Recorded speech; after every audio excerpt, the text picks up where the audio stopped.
Oi, gente, tudo bom? Hoje eu vou dar início a mais um vídeo do estágio Psicopedagogia no Ensino Fundamental. Vou abrir os slides para que vocês possam entender melhor do que se trata esses vídeos, que é um curso de extensão, tá bom?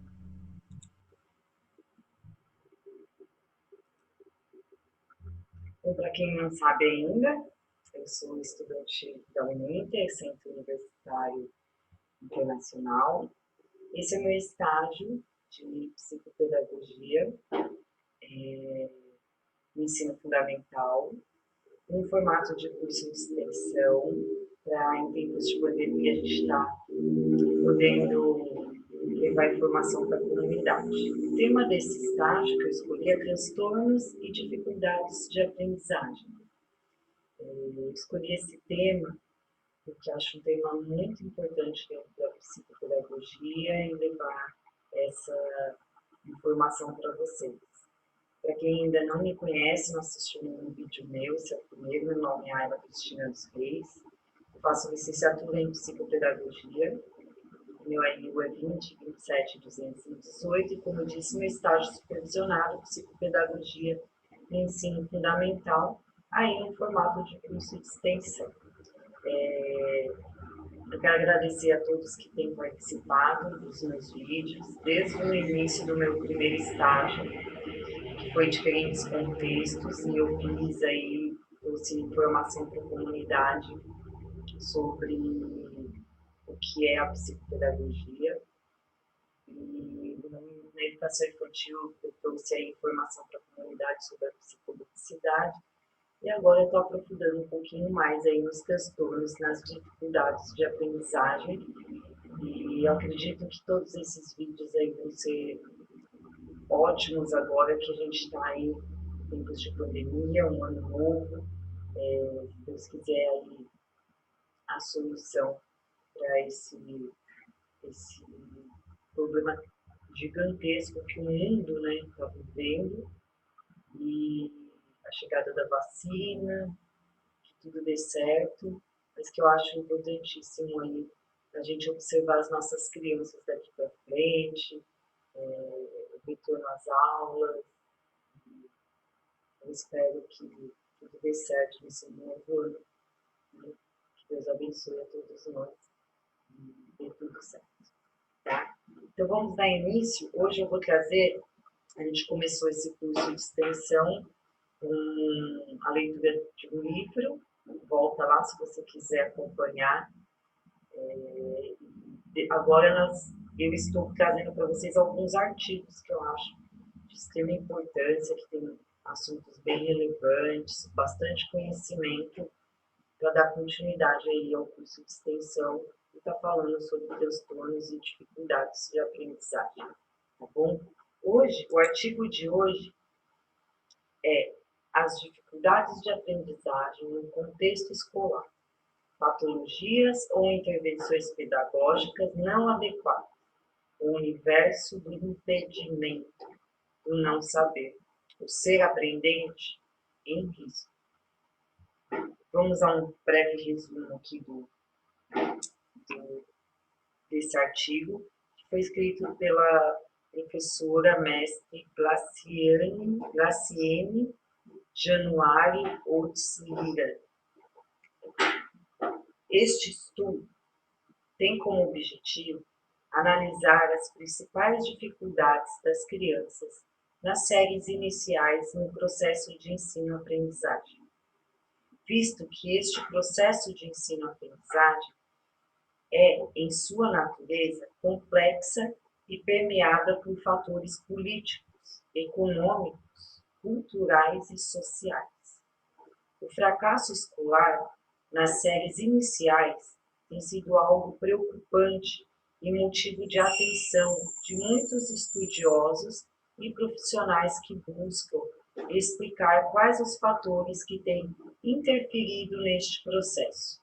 Por isso, é importante que o professor conheça as manifestações do pensamento infantil para identificar o estágio que o aluno se encontra e ter uma noção bastante clara do que é uma dificuldade normal, problemático e anormal ou patológico. O problema de aprendizagem pode ser considerado como um sintoma, no sentido de que não aprender não configura um quadro permanente. A maneira, a intensidade como que se apresenta e a duração tornam difícil para o professor diferenciar um problema de aprendizagem de um distúrbio, ficando para um especialista na área a tarefa diferenciar uma da outra. Para isso, analisou-se vários autores e estudiosos do assunto que se preocupam com a importância de um profissional mais qualificado para identificar essas dificuldades. Verifica-se a importância do professor como mediador para ajudar os alunos a terem uma formação eficaz e sadia através do preparo do docente, que interagindo juntamente com o psicopedagogo e a família, possam identificar as barreiras no processo ensino-aprendizagem e, assim, traçarem um plano eficaz para obter sucesso. Palavras-chave deste artigo é aprendizagem, dificuldades, escola, família, interação. Bom, esse artigo, gente, é um artigo bem longo, então provavelmente eu vou fazer em duas partes. Vamos dar início a ele neste vídeo e vamos dar sequência no próximo vídeo, que senão vai ficar muito extenso e aí fica muito cansativo também, né? Então vamos dar sequência agora.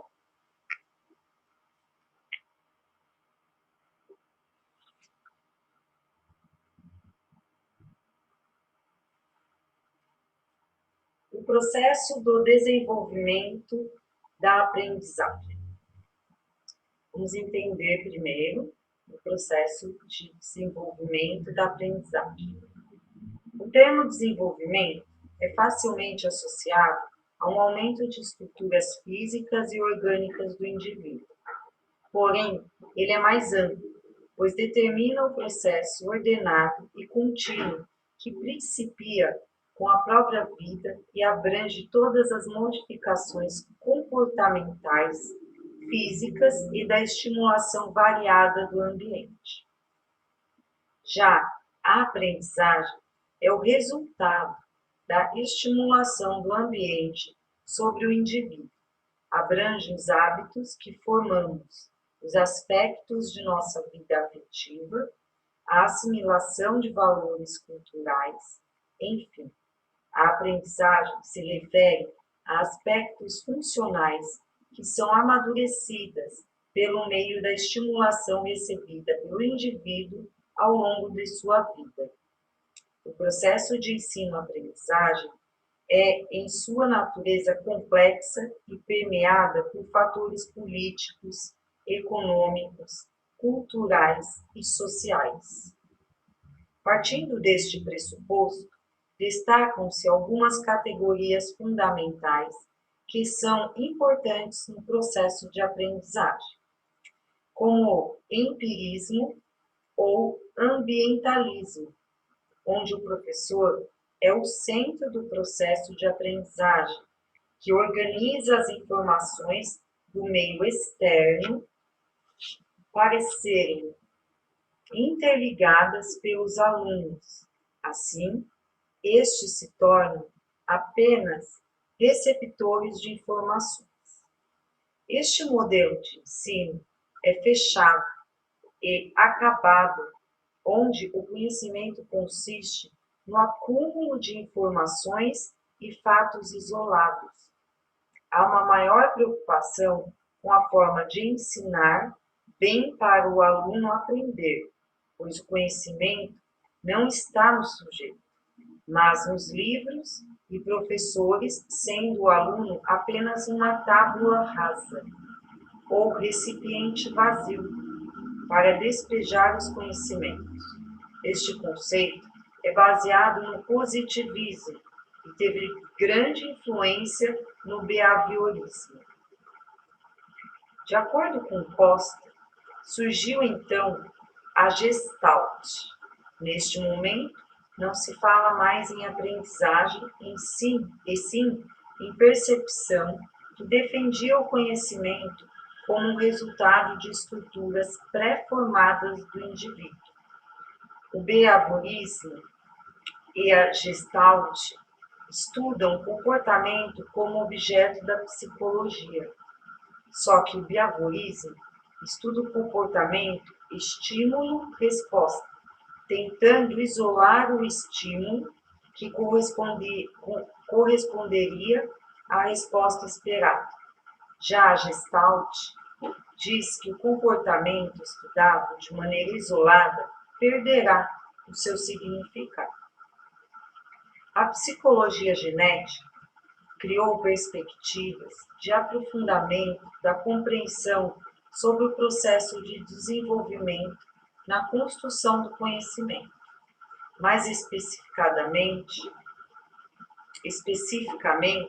no que diz respeito à compreensão mais sistemática e profunda dos mecanismos pelos quais as crianças constroem representações internas de conhecimento, esquemas mentais. Os conhecimentos, portanto, são construídos através da interação direta da criança com o seu meio social. Em uma perspectiva psicogenética, trazendo uma enorme contribuição que vai muito além dos grandes estágios de desenvolvimento. Tal enfoque, segundo o autor, inseriu nas questões pedagógicas aspectos muito relevantes, especialmente no que diz respeito à maneira como se entende as relações entre desenvolvimento e aprendizagem. A importância da relação interpessoal nesse processo, a relação entre a cultura e a educação, o papel da ação educativa ajustada às situações de aprendizagem e, finalmente, as características básicas da atividade de construção dos esquemas mentais elaborada pelos alunos em cada diferente estágio de sua escolaridade. Ao falarmos de aprendizagem, não podemos deixar de citar Piaget, Vygotsky e Vallon. Primeiramente, temos que observar que Piaget e Vygotsky, apesar de terem algumas diferenças em seus pensamentos, também tiveram muitas coisas em comum, como, por exemplo, acreditavam que a criança é um ser ativo, pensante e atento. Algumas diferenças podem se citar com relação aos fatores externos e internos, onde Piaget acreditava nos fatores biológicos e Vygotsky no ambiente social em que a criança nasceu. Segundo Guerra, em 2002, página 92, Vygotsky observa que a psicologia muito deve a Piaget, pois Piaget revolucionou o estudo da linguagem e do pensamento das crianças, desenvolvendo um método clínico de investigação das ideias infantis, concentrando-se nas características distintivas do pensamento das crianças, naquilo que elas têm e não naquilo que lhes falta, utilizando uma abordagem positiva, demonstrando que a diferença entre o pensamento infantil e o pensamento adulto era mais qualitativa do que quantitativa. Vygotsky foi o precursor desta teoria, pois baseou seus estudos sobre a interação social e a informação linguística para a construção do conhecimento. Mesmo não tendo conseguido formular uma concepção estruturada do processo de construção psicológica do nascimento até a idade adulta, Vygotsky nos traz reflexões e dados sobre vários aspectos do desenvolvimento. Para Vygotsky, citado por Oliveira, em 1997, desde o nascimento da criança, o aprendizado está relacionado ao desenvolvimento, sendo um aspecto necessário e universal para que ocorra o desenvolvimento de funções especificamente humanas.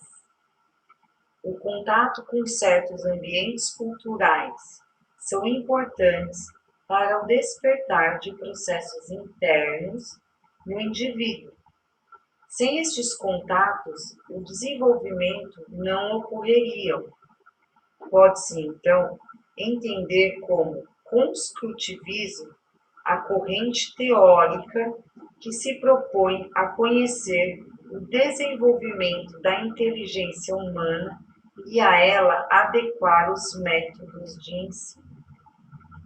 Vygotsky, citado por Cole et al., 2007, afirma que a relação entre aprendizado e desenvolvimento, do ponto de vista metodológico, permanece confusa.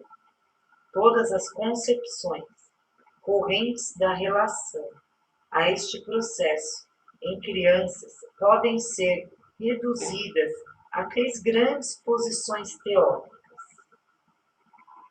A primeira teoria centra-se na suposição de que os processos de desenvolvimento da criança são independentes do aprendizado. Assim, o aprendizado torna-se um processo simplesmente sem vínculo com o desenvolvimento, que não participa ativamente neste e não o modifica em absoluto. A aprendizagem utiliza os resultados do desenvolvimento, em vez de se adiantar ao seu curso e de mudar a sua direção. Um exemplo desta posição são os princípios teóricos extremamente complexos e interessantes de Piaget, que estuda o desenvolvimento do pensamento da criança de forma pura, completamente independente do aprendizado da criança, que são extremamente importantes nessa faixa etária. O movimento escolar novista é uma corrente pedagógica que teve início na metade do século XX. Foi um movimento inovador para a época, pois questionava o enfoque pedagógico da escola tradicional, presente até então, que era centrado na tradição, na cultura intelectual e abstrata, na obediência, na autoridade, no esforço e na concorrência.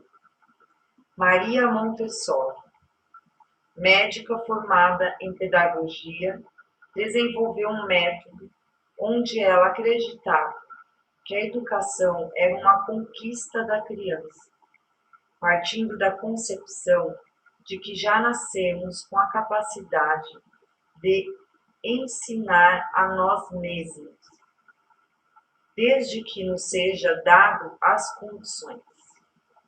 Seu método parte do concreto para o abstrato. Baseia-se na observação de que as crianças aprendem melhor pela experiência direta da procura e descoberta. Desta forma, conduzir-se-ão ao próprio aprendizado, cabendo ao professor acompanhar o processo e detectar o modo particular de cada um manifestar seu potencial. Rawls, eu acho que é assim, Rawls, 2010, página 77, falando sobre Montessori, afirma: a livre escolha, em conformidade com suas preferências. Cada criança irá escolhendo espontaneamente um ou outro dos objetos já conhecidos, anteriormente apresentados pela mestra. O material está ali exposto. A criança só precisa estender a mão para pegá-lo. Poderá em seguida levá-lo e colocá-lo onde quiser, sobre a mesa, junto à janela ou no canto escuro, sobre um tapetinho estendido no chão, ou ficar com ele o tempo todo que quiser, repetindo o exercício. Para Galvez, 2011, ainda hoje, o método é considerado original no sentido em conferir total liberdade às crianças que, por sua vez, permanecem livres para se movimentarem pela sala de aula e suas próprias atividades, utilizando materiais apropriados, tentando sempre gerar um ambiente favorável à autoeducação.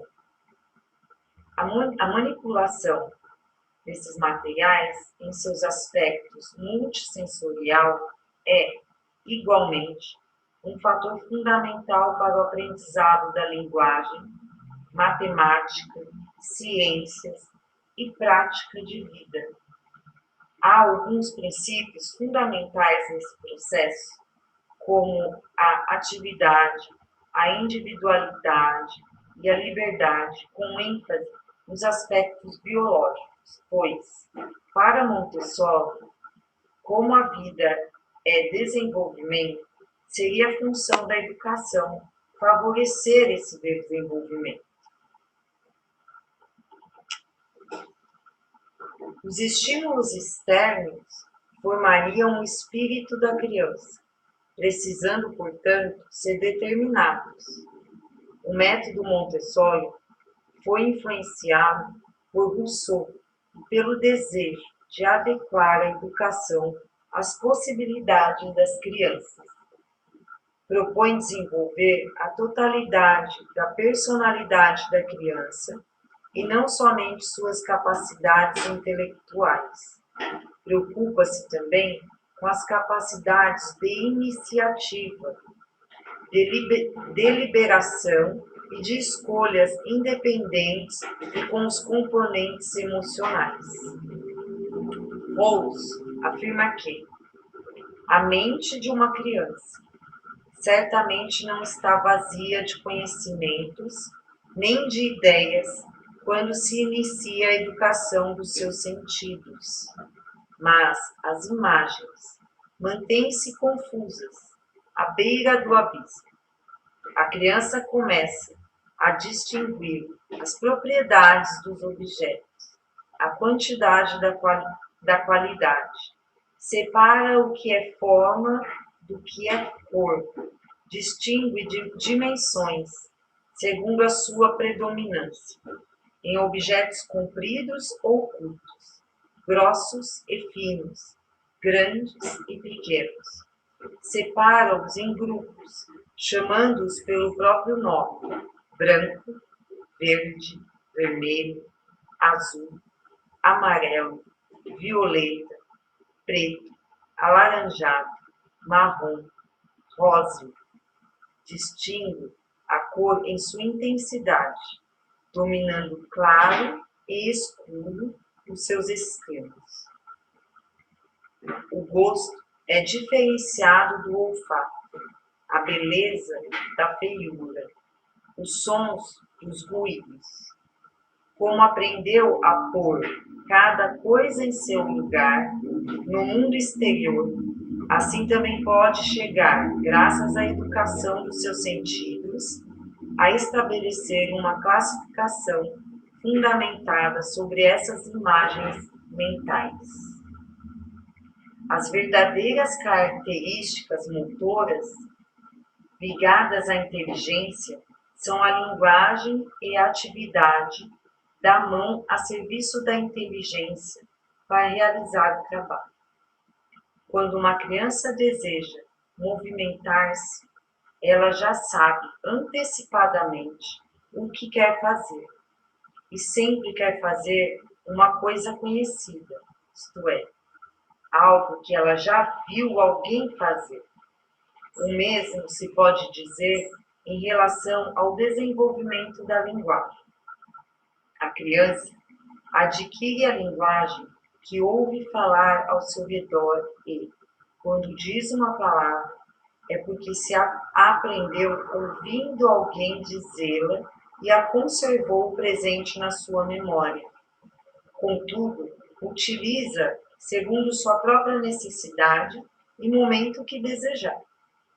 O processo de ensino-aprendizagem envolve professores e alunos que devem atuar juntos, de forma consciente, com a participação de uma gestão democrática, lembrando que este processo ocorre a todo momento e em qualquer lugar. Vamos agora falar sobre a aquisição da leitura escrita no processo de aprendizagem. Cole, Marchese e Palacios, 2004, página 73, colocam a escola como agentes sociais educativos que procuram garantir aos alunos o acesso aos conteúdos culturais, procurando desenvolver pessoas independentes, críticas, com uma boa autoestima, capazes de autocontrole e com habilidades sociais para conviver afetivamente com os outros. Além disso, é na escola que as crianças desenvolvem a linguagem que lhe permitirá comunicar-se, expressar seus sentimentos, explicar suas reações, a dirigir e organizar seu pensamento. Inicialmente, o veículo linguístico será a língua oral. Mais tarde, a aprendizagem da leitura e escrita irá ampliar-se enormemente, que enriquecerá a própria linguagem oral. Ainda, segundo os autores, para muitas pessoas, a linguagem é sinônimo de falar e entender o que os outros dizem, mas a linguagem é mais do que isso. É uma representação interna da realidade construída que utiliza meios de comunicação compartilhados socialmente. A propriedade mais importante da linguagem é seu potencial criativo, pois conhecer uma linguagem permite ao usuário produzir uma infinidade de enunciados, como também para compreender e compreenda qualquer outro usuário dessa linguagem.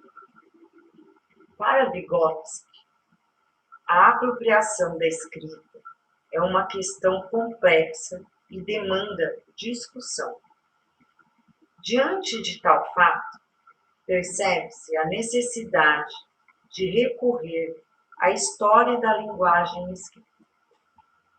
De acordo com Vygotsky, a linguagem é todo gesto, desenho, o jogo de faz de conta e destaca as relações entre pensamento e linguagem e afirma que a construção de um dos instrumentos culturais mais complexos, constituído a partir das relações sociais, pode ser visualizada assim.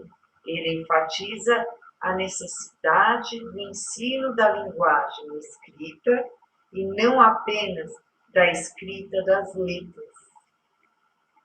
Para Vygotsky, o desenvolvimento e a apropriação da escrita não se dão da mesma forma que o desenvolvimento da fala, uma vez que são consideradas habilidades diferentes. Além disso, a escrita é a simbolização de sons por meio de signos escritos, o que a torna, a princípio, um simbolismo de segunda ordem e que, gradualmente, transforma-se em simbolismo direto. Então, nesse sentido, a escrita exige uma ação analítica deliberada da criança, diferentemente da fala, em que ela não tem consciência do som. Na escrita, a criança tem que tomar conhecimento da estrutura sonora de cada palavra, analisá-la, reproduzi-la em símbolos alfabéticos que já devem ter sido apropriados em situações anteriores. A escrita exige um trabalho consciente, porque a sua relação com a fala interior é diferente da relação com a fala oral. Esta última precede a fala interior no decorrer do desenvolvimento, ao passo que a escrita segue a fala interior e pressupõe a sua existência. O ato de escrever implica uma tradução a partir da fala interior. Mas a gramática do pensamento não é igual nos dois casos. Poder-se-ia até mesmo dizer que a síntese da fala interior é exatamente oposta à síntese da escrita, permanecendo a fala oral numa posição intermediária. Vygotsky, 1984, página 85 e 86. Dessa forma, a escrita decorre da fala e pressupõe a existência da fala interior, pois, quando se escreve, coloca-se no papel uma ideia que se mostra como uma ordenação de palavras através do pensamento, que Vygotsky nomeia de fala interior. Essa passagem da fala interior para a escrita exige, portanto, uma estruturação intencional dos significados pela criança. O pensamento não é algo acabado, pronto para ser expresso. O pensamento precipita-se, realiza certa função, um certo trabalho. Esse trabalho de pensamento é a transição das sensações de tarefa, através da construção do significado, ao desenvolvimento do próprio pensamento. O pensamento e a linguagem são funções diferentes, com raízes genéticas diferentes, porém interligadas. Pensamento e fala se cruzam no pensamento verbal e a unidade é o sentido da palavra. Isso se desenvolve num processo histórico-cultural, ou seja, dois elementos que são o sentido, somatória dos eventos psicológicos que a palavra desperta na consciência, e o significado dicionarizado, uma das zonas do sentido em mais estável. A escrita também exige uma ação analítica deliberada por parte da criança. Na fala, a criança mal tem consciência dos sons que emite e está bastante inconsciente das operações mentais que executa. Na escrita, ela tem que tomar conhecimento da estrutura sonora de cada palavra, dissecá-la e reproduzi-la em símbolos alfabéticos, que devem ser estudados e memorizados antes. Da mesma forma, deliberada tem que pôr as palavras em uma certa sequência, para que possa formar uma frase. A apropriação da escrita deve ser vista como um processo contínuo. De acordo com o desenvolvimento linguístico da criança, essa se apropria de uma outra forma de organização das experiências e de interação com a sociedade a que pertence.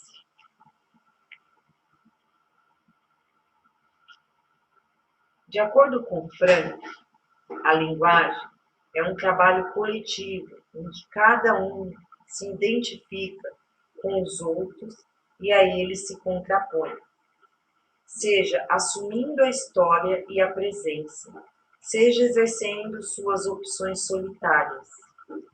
A linguagem é um sistema simbólico mediante o qual se opera sobre a realidade, dado que organiza a realidade como um sistema de referências. Um dos problemas cognitivos que permeiam o processo de desenvolvimento da leitura e da escrita é a relação entre o todo e as partes que o constituem.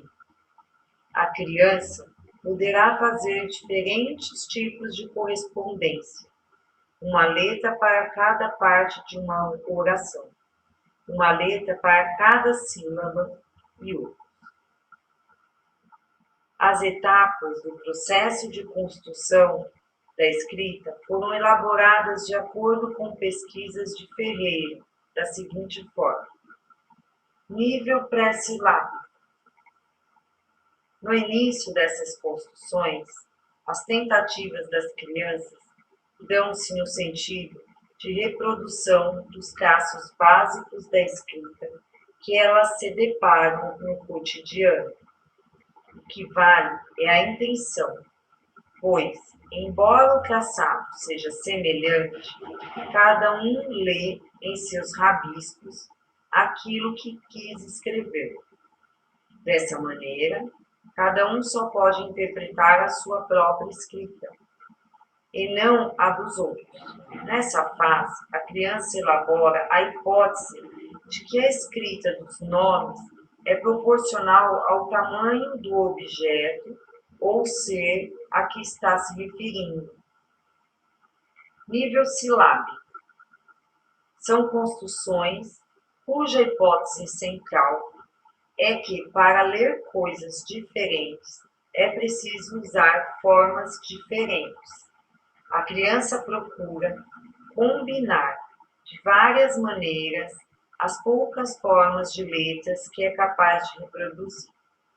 Nessa fase, ao tentar escrever, a criança respeita duas exigências básicas: a quantidade de letras, nunca inferior a 3, e a variedade em que elas não podem ser repetidas. São feitas construções numa tentativa de dar um valor sonoro a cada uma das letras que compõem a palavra. Surge a chamada hipótese silábica, isto é, cada grafia traçada corresponde a uma sílaba pronunciada, podendo ser usadas letras ou outro tipo de grafia. Há, nesse momento, um conflito entre hipótese silábica e a quantidade mínima de letras exigidas para que a escrita possa ser lida.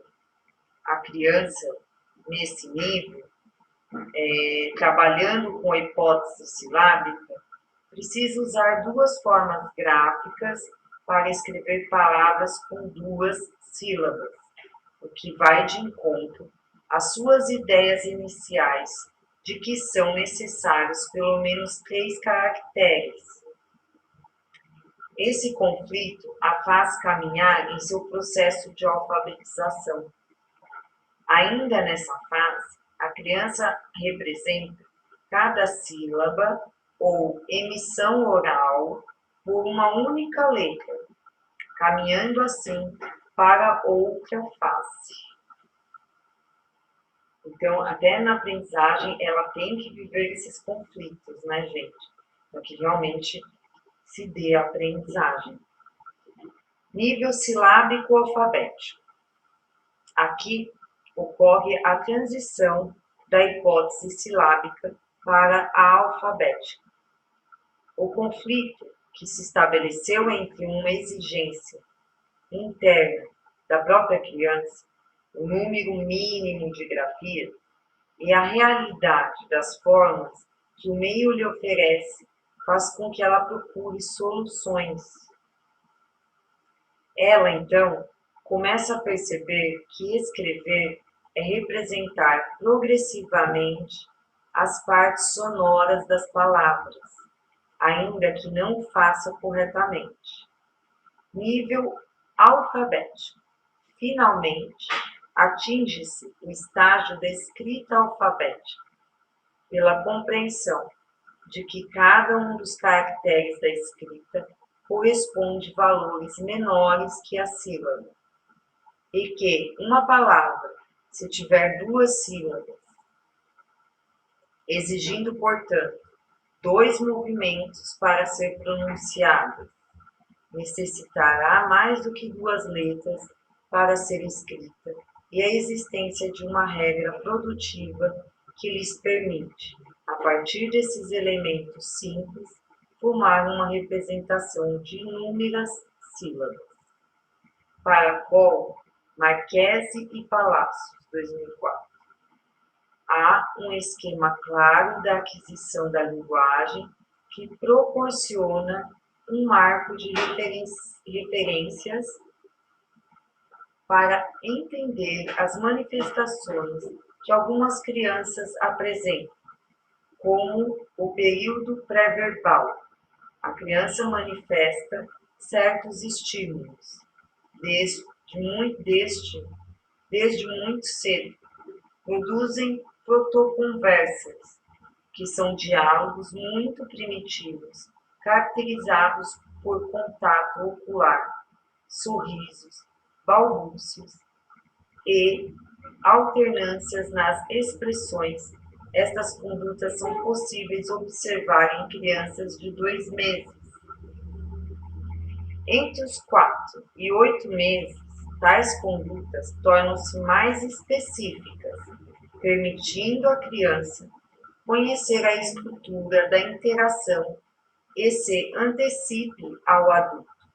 A partir dos 8 meses, a criança começa a dar claras amostras de conduta intencional e até chegar aos 12 meses, ela deixa de ser apenas um instrumento e adquire uma postura de interlocutor. Ela mostra objetos ao adulto com a intenção de compartilhá-los com ele.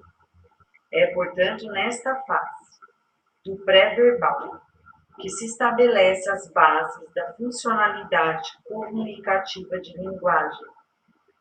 Já no período de aquisição da linguagem, a criança aprende as normas que regem a comunicação. Começa a expressar suas intervenções comunicativas por meio das palavras. Durante os primeiros meses, este processo é mais lento, mas a partir dos 2 anos, converte-se em um dos processos mais fantásticos do desenvolvimento infantil. O vocabulário da criança aumenta mais rápido e com isso consegue elaborar mais combinações entre diferentes palavras. Segundo Oliveira, citando Vygotsky, o processo de aquisição da escrita se inicia antes do acesso da criança na escola e estende-se por muitos anos. O autor entende que a escrita tem uma função culturalmente mediada. Assim, a criança que desenvolve-se numa cultura letrada tem contatos com diferentes usos da linguagem escrita, tendo assim diferentes concepções a respeito desse objeto cultural ao longo de seu desenvolvimento. Para que a criança compreenda adequadamente o funcionamento da linguagem escrita, é necessário que ela descubra que a língua escrita é um sistema de signos que não tem significado em si. Sendo assim, o que se escreve tem uma função instrumental, funcionando como um suporte para a memória, bem como transmissão de ideias e conceitos.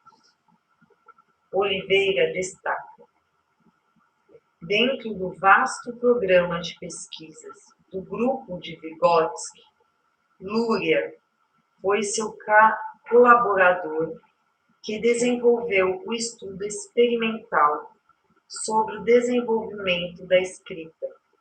Solicitava às crianças que não sabiam ler e escrever que memorizassem uma série de sentenças faladas por ele. Propositalmente, o número de sentenças era maior do que aquele de que a criança conseguia lembrar-se.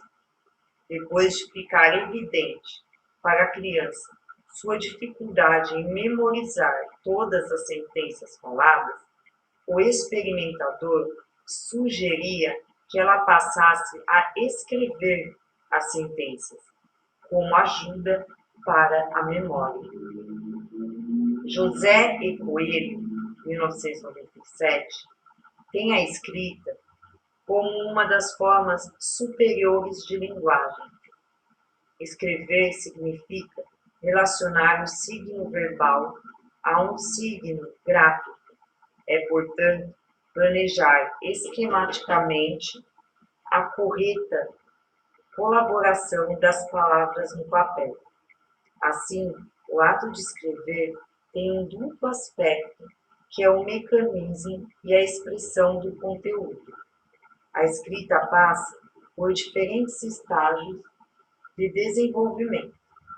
A evolução gráfica da criança resulta de uma tendência natural, representativa, expressiva, revelando o seu mundo particular, ainda que a evolução do grafismo acontece no ritmo pessoal.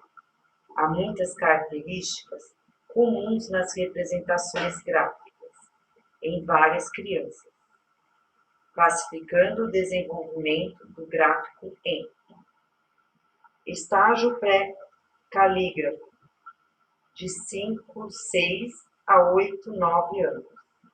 A criança não possui perfeito domínio motor para os traços gráficos.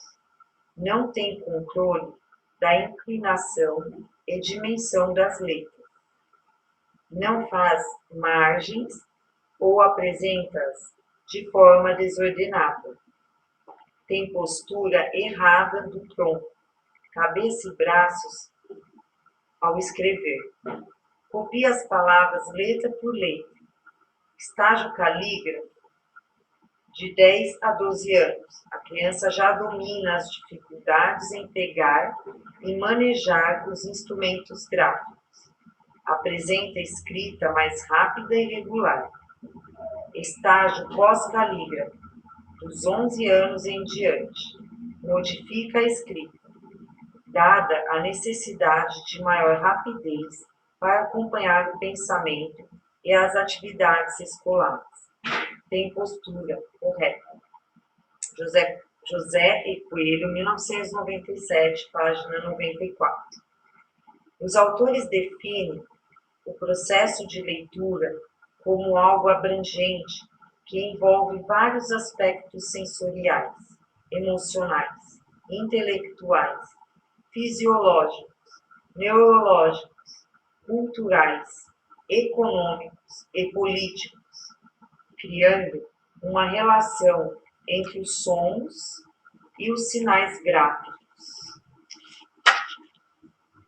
E o sucesso deste processo de leitura envolve a identificação dos símbolos impressos, letra e palavra, do relacionamento dos símbolos gráficos, da compreensão e a análise crítica do que foi lido. A criança, ao entrar na escola, já possui uma compreensão da palavra falada e expressada adequadamente, para que, ao ser alfabetizada, ela possa estar apta a desenvolver os estágios da linguagem. que são a compreensão da palavra impressa, que é a leitura, e a expressão da palavra impressa, que é a escrita. Soler, 1998, afirma que os procedimentos da leitura e escrita estão assimilados ao termo alfabetização, que é um processo, através do qual as pessoas aprendem a ler e a escrever. Estes procedimentos vão muito além de algumas técnicas de translação da linguagem oral para a linguagem escrita. Deixa eu dar uma olhadinha aqui, que eu acho que vamos encerrar aqui, para que não fique muito longo esse vídeo. E aí a gente volta dando continuidade a esse artigo no próximo vídeo. Então, se você está participando aí, curte o vídeo, faz seu comentário, deixa aí o seu e-mail, esse curso de extensão que tem o certificado e também para constar na minha lista de presença, para você estar colaborando aí comigo, né, na minha formação, na conclusão desse estágio, desse curso de extensão. Então, deixa o seu e-mail para mim, curte e deixa seu comentário. Se quiser deixar uma pergunta também, pode deixar, eu vou adorar buscar a resposta e trazer aí para você, tá bom? Quero agradecer mais uma vez e a gente volta aí no próximo vídeo com a continuação deste mesmo artigo, tá bom? Beijo, muito obrigada. Até breve.